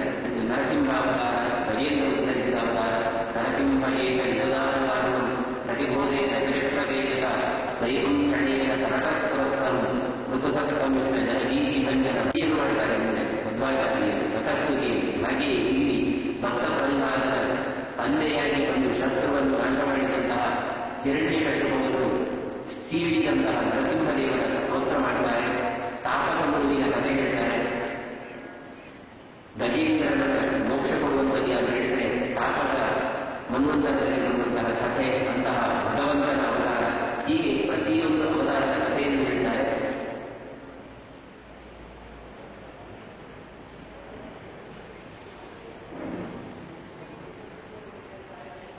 ಮತ್ಸ್ಯಾವತಾರ, ಹಯಗ್ರೀವ, ಅದಕ್ಕೆಲ್ಲದಕ್ಕೂ ಕೂಡ 4-5 ಅವತಾರದ ಕಥೆಯನ್ನು ಒಂದೇ ಶ್ಲೋಕದಲ್ಲಿ ಹೇಳ್ತಾರೆ. ಚತುರಾಗಮಯ ಚತುರಪುರಾಗಮ ಪ್ರದದಾವೀಶ್ವರ ಪ್ರಭೋ ವಿನಿಹಂತ್ಯತೆ ಶ್ರೀಮಹಂ ರಾಗಂ ಅಪುರೋದ್ಧರಂ ಭಯಂಕೇನ ತನ್ನ ಅವತಾರ ಕಥೆಯನ್ನು ಹೇಳ್ತಾರೆ. ಮತ್ಸ್ಯಾವತಾರದಲ್ಲಿ ಆಗುವಾಗ ಮತ್ಸ್ಯ ರೂಪಿಯಾದಂತಹ ಭಗವಂತ ಯಾಕೆ ಹೇಳಿದ ಹಯಗ್ರೀವ ರೂಪಿಯುವ ಹಸುರ ಬರ್ತಾರೆ, ತಾನು ವೇದಗಳನ್ನು ಕಲಿತಾನೆ, ಅಂದರೆ ವೇದಗಳಿಗೆ ಅಪಾರ್ಥವನ್ನು ಮಾಡ್ತಾರೆ. ಅಂತಹ ವೇದಗಳಿಗೆ ಅಪಾರ್ಥ ಮಾಡಿದಾಗ ಆ ಹಸುರನನ್ನು ಕೊಂದು ಚತುರ್ಮುಖರಿಗೆ 4 ವೇದವನ್ನು ಕೊಟ್ಟು ಯಥಾರ್ಥ ಜ್ಞಾನ ಹೀಗೆ ಅಂತೇಳಿ ಉಪದೇಶ ಮಾಡ್ತಾರೆ. ಹಾಗಾಗಿ ಯಥಾರ್ಥ ಜ್ಞಾನಕ್ಕೋಸ್ಕರ ಹಯಗ್ರೀವ ರೂಪಿ ಭಗವಂತನ ಆರಾಧನೆ ಮಾಡಬೇಕು. ಅಂತಹ ಆರಾಧನೆ ಮಾಡಿದರೆ ಯಥಾರ್ಥ ಜ್ಞಾನ ಬರುವುದಿಲ್ಲ. ಸಾಮಾನ್ಯವಾಗಿ ಒಂದು ವಾಕ್ಯ ತೆಗೆದುಕೊಂಡ್ರೆ ನಾವು ಅದಕ್ಕೆ ಮಾಡಬೇಕಿದ್ರೆ ವಿರೋಧ ಅರ್ಥ ಸುಮಾರು ನಾವು ಹೇಳಿದ್ರೆ ಉತ್ತರ ಹೇಳಿದೆ. ನಿಮಗೆ ಹೇಳಿದರೆ ಕೊಂದವ ಎಂದು ಪರಿಹಾರ, ಕೊಂದವ ಎಂದು ಪರಿಹಾರ ಎಂಬುದಕ್ಕೆ ಎಲ್ಲೂ ಏನು ವ್ಯಾಖ್ಯಾನ ಮಾಡಿದ್ದಾರೆ ಹೇಳಿದರೆ ಕೊಂದವಲ್ಲ, ಮೀನು ಹಿಡಿಯುವ ಮೀನು ಹಿಡಿತಾರೆ, ಅಂತಹ ಮೀನನ್ನು ಹಿಡಿದುದಿಂದಾಗ ನಮಗೆ ಪಾಪ ಪರಿಹಾರ ಆಗ್ತದೆ. ಅಂದರೆ ಮೀನು ಹಿಡಿಬಾರದು, ಆದರೆ ಅಲ್ಲಿ ಏನು ಹಿಡಿದು ಹೇಳಿದರೆ ಕೊಂದ ಪಾಪವನ್ನು ತಿಂದೇ ಪರಿಹಾರ. ಅಂದರೆ ಏನು ಕೃತ್ಯ ಉಂಟು ಅದನ್ನು ನಾವು ಅನುಭವಿಸಿ ಅದಕ್ಕೆ ಪರಿಹಾರವನ್ನು ಬೇರೆ ಅರ್ಥ. ಹೀಗೆ ಒಂದು ವಾಕ್ಯಕ್ಕೆ ಅದರ ನಿಜವಾದ ಅರ್ಥ ಏನು ಅದನ್ನು ಹೊರತುಪಡಿಸಿ ಬೇರೆಯ ಅರ್ಥವನ್ನು ಮಾಡುವಂಥದ್ದು ವೇದಕ್ಕೆ ಮಾಡುವಂತಹ ಅಪಚಾರ. ಕಲ್ಲು ಮಾತಾಡಿತು ಮಣ್ಣು ಮಾತಾಡಿತು ಅಂದರೆ ಬಂದರೆ ಸಾಮಾನ್ಯವಾಗಿ ಏನು ಮಾಡ್ತಾರೆ ಹೇಳಿದರೆ ಬುದ್ಧಿಜೀವಿಗಳಿಗೆ ಹೇಳ್ತಾರೆ ಹೇಳಿದರೆ ಕಲ್ಲು ಮಾತಾಡಲಿಕ್ಕೆ ಸಾಧ್ಯ ಉಂಟ, ಪರ್ವತ ಮಾತಾಡಲಿಕ್ಕೆ ಸಾಧ್ಯ ಉಂಟ, ಅದಕ್ಕೆ ಇಂದ್ರಿಯಗಳುಂಟ, ಇಂದ್ರಿಯಗಳಿಂದ ಹೇಳಿದಂಥದ್ದು ಹೇಳ್ತಾರೆ ಹೇಳಿದರೆ ಇಡೀ ವೇದೆಯಿಂದ ಅರ್ಥ ಮಾಡೋಣ ಅಂತ ಹೇಳಿ. ಆಗ ಸೂತ್ರಾದಿಗಳಲ್ಲಿ ಮಾಡಿ ಏನು ಹೇಳ್ತಾರೆ ಹೇಳಿದರೆ ಅಭಿಮಾನಿಗಳ ವಿಪದೇಶತ್ತು ವಿಶೇಷಾಂಶಕ್ತಿಯಾಮುಗಳ ವೇದವ್ಯಾಸವನ್ನು ಸೂತ್ರರಚನೆ ಮಾಡಿಕೊಡ್ತಾರೆ. ಏನು ಹೇಳಿದರೆ ಈ ಕಲ್ಲು ಮಾತಾಡಿದರೆ ಮಣ್ಣು ಮಾತಾಡಿದರೆ ಮಣ್ಣು ಮತ್ತೆ ಕಲ್ಲು ಮಾತಾಡಿದ್ರೆ ಅರ್ಥ ಅಲ್ಲ. ಮತ್ತೆ ಹೇಳಿದರೆ ಅದೆಲ್ಲ ಹಾಗೆ ಈ ವ್ಯವಹಾರ ಅಂತ ಹೇಳಿದರೆ ನಾವೇ ಹೇಳಿದರೆ ಬೆಳಿಗ್ಗೆ ಶಾಲೆ ಬಿಟ್ಟಿದ್ದು ಪೇಪರ್ ಬಂತು, ಹಾಲು ಬಂತು, ಹಾಲು ಎಲ್ಲಾದರೂ ಬಂತು ಅಂತ ಹೇಳಿದರೆ ಖಂಡಿತ ಬರುವುದಿಲ್ಲ. ಮತ್ತೆ ಹಾಲು ಹಿಡ್ಕೊಂಡು ಬಂದ ಅಂತ ಅರ್ಥ ಮಾಡಿದ್ದೇವೆ. ಹಾಗೆ ಇಲ್ಲಿ ಕೂಡ ಹಾಗಾದರೆ ನಮಗೆ ಅದೆಲ್ಲ ಕಣ್ಣಿಗೆ ಕಾಣುವುದನ್ನ ಹೇಳಿದರೆ ಮತ್ತೆ ಹೇಳ್ತಾರೆ ಅದತ್ತು ವಿಶೇಷ ಸಾಮರ್ಥ್ಯವೇ ಅಂತಹ ವಿಶೇಷ ಸಾಮರ್ಥ್ಯ ನಮಗಿಲ್ಲ. ನನಗೆ ಇವನೇ ಹೋದಾವೇ ಹೇಳಿಕೊಂಡು ನಾವು ನಳ್ಳಿಯಲ್ಲಿ ಪ್ರಾರ್ಥನೆ ಮಾಡಿಕೊಂಡು ಪ್ರಾರಂಭ ಮಾಡ್ತೇವೆ. ಹಾಗಾದರೆ ನಮ್ಮ ಮೇಲೆ ನಮ್ಮ ಬಾರಿಗೆ ಗಂಗೆ ಬಂದರೆ ಅಲ್ಲಿ ಇದ್ದಾಳೆ ಹೇಳಿದರೆ ಖಂಡಿತ ಅಲ್ಲಿ ಇದ್ದಾರೆ. ಯಾಕೆ ಹೇಳಿದರೆ ದೇವತೆಗಳಿಗೆ ಅಲ್ಲಿಯೂ ಇರುವುದು ಇಲ್ಲಿಯೂ ಇರುವುದು ಅಂತಹ ಸಾಮರ್ಥ್ಯ ದೇವತೆಗಳಿಗೆ ಇದೆ. ನಮ್ಮ ಕಡೆಗೆ ಯಾಕೆ ಕಾಣುವುದಿಲ್ಲ ಹೇಳಿದರೆ ನೋಡುವ ಕಣ್ಣು ನಮಗೆ ಅಂತಹ ಸಾಮರ್ಥ್ಯ ಇಲ್ಲ, ಋಷಿಗಳಿಗಾಗುವುದು ಇದೆ. ಹೀಗಾಗಿ ವೇದಗಳಿಗೆ ಯಾವಾಗ ಅಬದ್ಧ ಅರ್ಥ ಮಾಡ್ತಾರೆ ಆಗ ಹಯಗ್ರೀವ ರೂಪಿಯಾಗಿ ಭಗವಂತನನ್ನು ತಾನು ಅದನ್ನು ಉದ್ಧಾರ ಮಾಡ್ತಾನೆ. ಮುಂದೆ ಪರಶುರಾಮ ಅವತಾರದ ಕಥೆಯನ್ನು ಹೇಳ್ತಾರೆ. ಇದು ಮನೋರೂಪ. ಕೆಲವು ಜ್ಞಾನವನ್ನ ಎರಡೂ ಕಾರ್ಯ ಮಾಡ್ತಾರೆ. ಜ್ಞಾನದ ಕಾರ್ಯಕ್ಕೆ ಎರಡೂ ಕೃಷ್ಣ ಭಗವದ್ಗೀತಾದಿ ಉಪದೇಶವನ್ನು ಮಾಡಿದ್ದಾರೆ. ಹಾಗೆ ದುಷ್ಟ ಸಂಧಾನವನ್ನು ನರಕಾಸುರ, ಕಂಸ, ಜರಾಸಂಧ ಇತ್ಯಾದಿ ನಾಶವನ್ನು ಮಾಡಿದ್ದಾರೆ. ವ್ಯಾಸರ ಅವತಾರ ಕೇವಲ ಜ್ಞಾನಗಳು, ಅದರಲ್ಲಿ ಯಾವ ಅಸುರವನ್ನು ಕೊಂದ ಬಗ್ಗೆ ಹೇಳಿದರು. ಮತ್ತೆ ಅಜ್ಞಾನವನ್ನು ಓಡಿಸಿ ಕೇವಲ ಜ್ಞಾನ ಕೊಟ್ಟಂತಹ ರೂಪ. ಹೀಗೆ ಕೆಲವೆಲ್ಲ ಪರಶುರಾಮ ಅವತಾರಗಳು ಹೇಳಿದೆ, ಅದೆಲ್ಲ ಕೇವಲ ಬಲವು ಎಲ್ಲ ದುಷ್ಟ ಶಕ್ತಿಗಳನ್ನು ನಾಶ ಮಾಡುವಂತಹ ರೂಪ. ಅಂತಹ ಪರಶುರಾಮರ ರೂಪ. ಹೀಗೆ ಪರಶುರಾಮ, ರಾಮ, ವೇದವ್ಯಾಸ, ಕೃಷ್ಣ, ಹೀಗೆ ಪ್ರತಿಯೊಂದು ಅವತಾರದ ಕಥೆಯನ್ನು ಹೇಳ್ತಾರೆ. ಕೃಷ್ಣನ ಕಥೆ ಹೇಳಬೇಕಾದ್ರೆ ಕರುಣಾಕರ ವಸುದೇವನ್ನುವುದ ಕರುಣಾಕರನಾದ ಭಗವಂತರ ಕೃಷ್ಣನ ಚರಿತ್ರೆ ಹೇಳ್ತಾರೆ. 10 ದಿಕ್ಕುಗಳಲ್ಲಿ ಕೂಡ ಅದನ್ನು ಉಳಿಸುವಂತಹ ಸಾಮರ್ಥ್ಯಯುತವಾದ ಶ್ರೇಷ್ಠ ಕಥೆಯನ್ನು ರಾಮಾಯಣ ಮತ್ತೆ ಮಹಾಭಾರತದಲ್ಲಿರುವಂತಹ ಕಥೆಯನ್ನು 2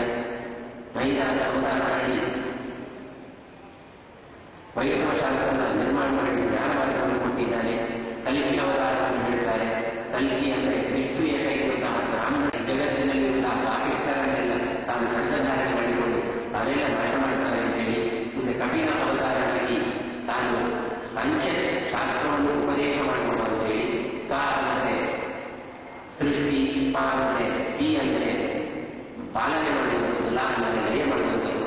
ಹಾಗಾಗಿ ಏನು ಸೃಷ್ಟಿ ಸ್ಥಿತಿ ಸಂಹಾರಕ್ಕೆ ಇರುವಂತಹ ರೂಪ, ಅಂತಹ ರೂಪವನ್ನು ಧಾರಣೆ ಮಾಡ್ತಾರೆ ಅಂತ ಮುಂದೆ ಧನ್ವಂತರಿ ಮತ್ತೆ ಮೋಹಿನಿ ಅವತಾರದ ವರ್ಣನೆ ಮಾಡ್ತಾರೆ. ಧನ್ವಂತರಿ ಮತ್ತೆ ಮೋಹಿನಿ ಅವತಾರದ ವರ್ಣನೆ ಮಾಡಿ, ಧನ್ವಂತರಿ ಜ್ಞಾನ ಅಂದರೆ ಅಮೃತ ಕಲಶವನ್ನು ಧಾರಣೆ ಮಾಡಿ ಅಂತಹ ಧನ್ವಂತರಿ ರೂಪದ ಅವತಾರ.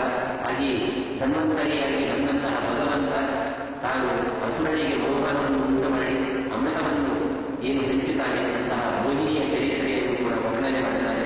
ಇದಿಷ್ಟನ್ನು ಕೂಡ ವೇದವ್ಯಾಸರು ಅಂತಹ ಕೂಡ ನಾರಾಯಣನಿಗೆ ಮಧ್ವಾಚಾರ್ಯ ಕಾಣ್ತಾರೆ ಅಂತ ನಾರಾಯಣನಿಗಾಗಿ ವರ್ಣನೆ ಮಾಡ್ತಾರೆ.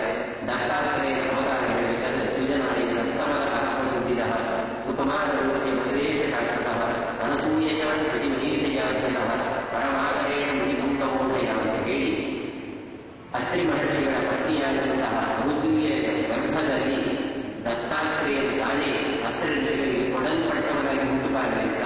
ನಾವೆಲ್ಲ ಏನು ಮಾಡ್ತೇವೆ, ದತ್ತಾತ್ರೇಯ ಹೇಳಿಕೊಂಡ್ರೆ 3 ತಲೆ 4 ನಾಯಿಗೆ ಚಿತ್ರವನ್ನು ಕಾಣ್ತೇವೆ. ಆದರೆ ಹೇಳ್ತಾರೆ ಹಾಗೆ ಅಲ್ಲ, ತನ್ನನ್ನು ತಾನೇ ಕೊಡಲ್ಪಟ್ಟದ್ರಿಂದ ತಾನು ದತ್ತ ಅಂತ ಹೇಳಲ್ಪಡ್ತಾರೆ. ಅದಕ್ಕೆ 4 ನಾಯಿಗೆ 4 ನಾಯಿಯ ಚಿತ್ರ ಇಲ್ಲ, ಮತ್ತೆ 4 ವೇದಗಳ ಚಿತ್ರಣಕ್ಕೆ ಹೊರತು ಅಂತಹ ಚಿತ್ರದ ಕಲ್ಪನೆಯನ್ನು ಎಲ್ಲಿ ಕೂಡ ಹೇಳುವುದಿಲ್ಲ.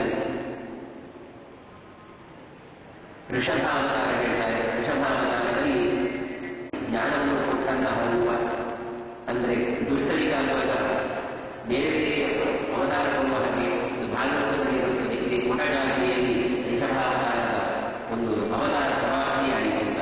ಹೀಗೆ ಋಷಭಾವತಾರ ಬುದ್ಧಾವತಾರದಲ್ಲಿ ಹೇಳಬೇಕಾದ್ರೆ ಅಲ್ಲಿ ನಗ್ನನಾಗಿರುವಂತಹ ಭಗವಂತ ಅಂತ ಹೇಳಿ ನಾವೇನು ಒಂದು ಬುದ್ಧಾವತಾರದ ಚಿಂತನೆ ಮಾಡ್ತೇವೆ ಅದನ್ನು ಹೋಗಲಾಡಿದ್ದಾರೆ. ನಾವೆಲ್ಲ ಗೊಮಟೇಶ್ವರನನ್ನು ಬುದ್ಧ ಅಂತ ಹೇಳುವುದಿಲ್ಲ. ಮತ್ತೆ ಬುದ್ಧ ಅಂದರೆ ನೀನು ಬೌದ್ಧಿಕ ಅದು ಹೇಳ್ತೇವೆ. ಆದರೆ ಶಾಸ್ತ್ರಕಾರರಿಗೆ ಏನು ಹೇಳ್ತಾರೆ ಹೇಳಿದರೆ ತ್ರಿಪುರಾಸುರರನ್ನು ನಾಶ ಮಾಡಲಿಕ್ಕೋಸ್ಕರ ಭಗವಂತ ಚಿಕ್ಕ ಮಗುವಾಗಿ ಕಂಡುಕೊಳ್ತಾರೆ. ತ್ರಿಪುರಾಸುರನ ಪತ್ನಿಯರು ತುಂಬ ವ್ರತನಿಷ್ಠರಾಗಿರ್ತಾರೆ, ಪತಿವ್ರತರಾಗಿರ್ತಾರೆ. ಹಾಗಿರುವಂತಹ ಅಸುರರನ್ನು ನಾಶ ಮಾಡಲಿಕ್ಕೆ ಆಗದೇ ಇದ್ದಾಗ ಭಗವಂತ ಚಿಕ್ಕ ಮಗುವಿನ ರೂಪದಲ್ಲಿರುತ್ತಾರೆ. ಆ ಮಗುವನ್ನು ಕಂಡಾಗ ತಪ್ಪಿಕೊಂಡಾಗ ಭಗವಂತ ಮುಂದೆ ದೊಡ್ಡದಾಗಿರ್ತಾರೆ. ದೊಡ್ಡವನಾದಾಗ ಈ ಮಗುವನ್ನು ಬಿಟ್ಟು ಆ ಭಗವಂತನನ್ನು ನೋಡಿ ಮನಸ್ಸಿನಲ್ಲಿ ಮೋಹಕ್ಕೊಳಗಾದರೆ ಹಾಗೆ ಪಾತಿವ್ರತೆಯನ್ನು ನಷ್ಟ ಆಗ್ತದೆ. ಅಂತಹ ಪಾತಿವ್ರತೆ ನಷ್ಟ ಆದಾಗ ವೃತ್ತದೇವರು ತ್ರಿಪುರಾಸುರರನ್ನು ನಾಶ ಮಾಡ್ತಾರೆ. ಈಗ ಅದಕ್ಕೋಸ್ಕರ ಬುದ್ಧನ ಅವತಾರ ಆಗಿದೆ ಅಂತ ಹೇಳ್ತಾರೆ. ಹಾಗಾಗಿ ಮೋಹದ ಅವತಾರ ಅಂತಹ ದಶಾವತಾರದಲ್ಲಿ ಬುದ್ಧನ ಅವತಾರವನ್ನು ಚಿಂತನೆ ಮಾಡ್ತಾರೆ. ಹೀಗೆ ಮತ್ತೆ ಪೂರ್ವಮರಾಗ ನರಸಿಂಹ ಇತ್ಯಾದಿ ಅವತಾರದ ವರ್ಣನೆಯನ್ನು ಎಲ್ಲ ನಾರಾಯಣ ದೇವರಲ್ಲಿ ಕಾಣ್ತಾರೆ. ಕಂಡ ನಂತರ ವೇದವ್ಯಾಸರು ಹೇಳ್ತಾರೆ, ಇಟಿತಂ ಕುರ್ವಾಣಂ, ನೀನು ಇದನ್ನೆಲ್ಲ ಓದಿದಾಗ ಇಷ್ಟೆಲ್ಲ ಶಾಸ್ತ್ರ ಓದಿದೆಯಲ್ಲ, ಇನ್ನು ನೀನು ಭೂಲೋಕಕ್ಕೆ ಹೋಗ್ತಂದ್ರೆ ಏನು ದಕ್ಷಿಣ ಭಾರತಕ್ಕೆ ಹೋಗಿ ಅಲ್ಲಿ ಧರ್ಮ ಪ್ರಚಾರ ಮಾಡ್ತಾ ಅಲ್ಲಿರುವಂತಹ ಜನರನ್ನು ಉದ್ಧಾರ ಮಾಡುವಂತ. ಹಾಗೆ ಹೇಳ್ತಾರೆ, ನನಗೆ ಬುದ್ಧಿಭ್ರಷ್ಟನಾಗಿ ಅಯೋಗ್ಯರಿಗೆ ನಾನು ಒಂದು ವೇಳೆ ಕೊಟ್ಟಿದ್ದು ಅಂತ ಹೇಳಿದ್ರೆ ಆ ಜ್ಞಾನ ಎನ್ನುವುದು ಅದು ಅಪಾತ್ರರಿಗೆ ಕೊಟ್ಟಾಗೆ ಆಗ್ತದೆ. ಹಾಗಾಗಿ ಪಾತ್ರರಿಗೆ ಕೊಡಬೇಕು ಹೇಳಿದ್ರೆ ಆಗ ವ್ಯಾಸರು ಹೇಳ್ತಾರೆ, ಎಲ್ಲರೂ ಕೂಡ ಅಪಾತ್ರವಲ್ಲ, ನೀನು ಒಮ್ಮೆ ಉಪದೇಶ ಕೊಡು. ಉಪದೇಶ ಕೊಟ್ಟಾಗ ಎಷ್ಟೋ ಯುಕ್ತವಾದಂತಹ ಯೋಗ್ಯರಾದ ವ್ಯಕ್ತಿಗಳಿರ್ತಾರೆ, ಅವರೆಲ್ಲರಿಗೆ ಶಾಸ್ತ್ರವನ್ನು ಓದ್ತಾರೆ, ಅದನ್ನೆಲ್ಲ ಅನುಸರಿಸ್ತಾರೆ. ಹಾಗಾಗಿ ನಿಮಗೆ ಉಪದೇಶ ಮಾಡಲಿಕ್ಕೆ ಹೇಳುವಾಗ ಭಗವಂತನ ಒಂದು ಅನುಗ್ರಹದಿಂದಾಗಿ ವೇದವ್ಯಾಸರ ಅನುಜ್ಞೆಯನ್ನು ಪಡೆದುಕೊಂಡು ಅವರು ವಾಪಸ್ ಊಟಿಗೆ ಬರ್ತಾರೆ ಅಂತೇಳಿ ಇಲ್ಲಿ ಏನು ಮಾಡ್ತಾರೆ, ವೇದವ್ಯಾಸರಲ್ಲಿ ವ್ಯಾಸರಿಗೆ ಕೊಡುವ ಒಂದು ಪ್ರಕರಣ ಇತರ ಗ್ರಂಥಗಳಲ್ಲಿರುತ್ತದೆ. ತಾವು ಒಂದು ಮಣ್ಣನ್ನು ಎತ್ತಿಕೊಳ್ತಕ್ಕಂತಹ ವ್ಯಾಸಮೂರ್ತಿ ಅವರು ವೇದವ್ಯಾಸರ ಕೈಯಿಂದ ಕೊಟ್ಟಂತಹ ಮಧ್ವಾಚಾರ್ಯರು ಇಟ್ಕೊಂಡು ಬರ್ತಾರೆ. ಅಂತಹ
2ನೇ ಸರ್ಗ ಹಾಗೂ 2ನೇ ಸರ್ಗದ ಸ್ತೋತ್ರವನ್ನು ಕೇಳಿದರೆ ಈ 2 ಸರ್ಗಗಳಲ್ಲಿ ವಿಶೇಷವಾಗಿ ಭಗವದನುಗ್ರಹವನ್ನು ಪಡೆಯುವಂತಹ ಒಂದು ಮಾತು ಬರ್ತದೆ.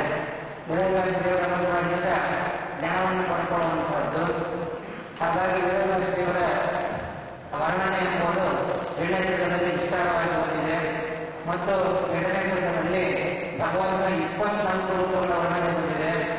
ಆ ಎಲ್ಲ ವರ್ಣಗಳನ್ನು ಆ ರೂಪಗಳ ವರ್ಣನೆ ಕೇಳಿದಾಗ ಜ್ಞಾನಾವತಾರ, ಬಲಾವತಾರ, ಜ್ಞಾನವರಾತ್ಮಕವಾದ ಅವತಾರಗಳ ಚರಿತ್ರೆ ಬಂದಿದೆ. ಎಲ್ಲವನ್ನೂ ಕೂಡ ಸವಿಸ್ತಾರವಾಗಿ ನಿರೂಪಿಸಿಕೊಟ್ಟಿರ್ತಕ್ಕಂತಹ ಡಾಕ್ಟರ್ ವಿಜಯಕುಮಾರ್ ಆಚಾರ್ಯರಿಗೆ ವಿಶ್ವಾಸರಾಗಿರ್ತಕ್ಕಂಥವರಿಗೆ ನಾನು ಶ್ರೀಮಠದ ಪರವಾಗಿ ದಿನಗಳನ್ನು ತಿಳಿಸ್ತಾ ನಮ್ಮೆಲ್ಲರ ಪರವಾಗಿ ಮತ್ತೆ ನಾಳೆ ಇದೇ ಮೇಲೆ 9 ಹಾಗೂ 10 ವಿಜಯ ಪ್ರವಚನ ಇದೆ. ವಿಶೇಷವಾಗಿರತಕ್ಕಂತಹ ಭಗವಂತನ ಚರಿತ್ರೆ ಮತ್ತು ಭದ್ರ ಚರಿತ್ರೆ ನಿರೂಪಿತವಾಗಿದೆ. ಮತ್ತು ಕೃಷ್ಣ ಮಠದಲ್ಲಿ ಕೃಷ್ಣ ಹೇಗೆ ಬಂದ ಅದರ ನಿರೂಪಣೆಯು ಕೂಡ ನಾಳೆ ಆಗಲಿದೆ. ಎಲ್ಲರೂ ಕೂಡ ಸರಿಯಾದ 5:30 ಸಮಯಕ್ಕೆ ಇಲ್ಲಿ ಬಂದು ಆಚಾರ್ಯರ ಮತ್ತು ಕೃಷ್ಣನ ಅನುಗ್ರಹಕ್ಕೆ ಪಾತ್ರರಾಗಬೇಕು ಅಂತ ಹೇಳಿದ್ದಾರೆ.